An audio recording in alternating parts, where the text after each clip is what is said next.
Hi, I'm Sol with Onshape, and today I'm going to answer the question, how do I create an open-ended assignment in Onshape? We'll focus on learning how to set up an open-ended assignment and what it looks like from a student perspective. Let's begin. To create an assignment, we need to go to classes and choose the class we want to create an assignment for. For today's video, I'll be creating an assignment for 3D printing and prototyping. To use the classes and assignments functionality, you need a free educator account or be part of a paid education enterprise. Once I select my preferred class, the assignments window will show. Click on Create Assignment located on your top left corner.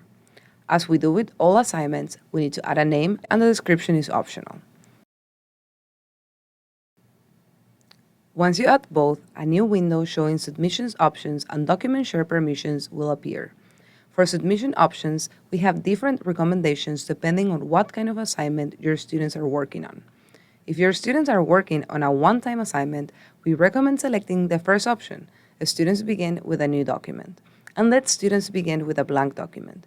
If it's a collaborative assignment, select the first option of sharing permissions. If it's an individual assignment, you can select the second one.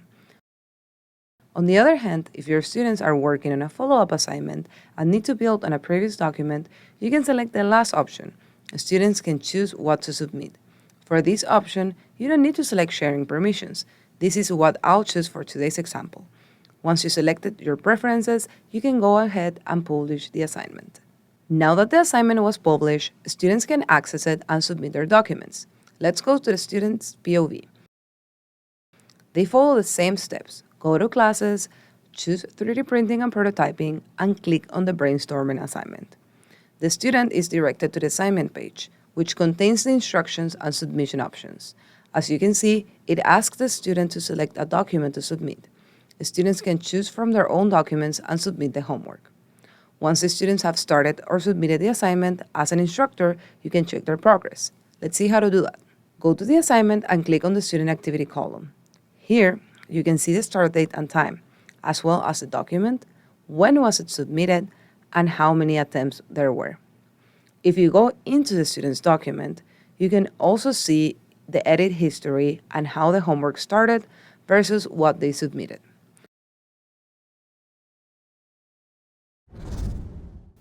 I hope that helped answer any questions you might have had about how to set up an open-ended assignment in Onshape. Make sure to check out the Onshape Learning Center for more content on teaching and learning Onshape. If I miss anything or there are other topics you'd like to see covered in future videos, leave a comment below. Thanks and see you next time!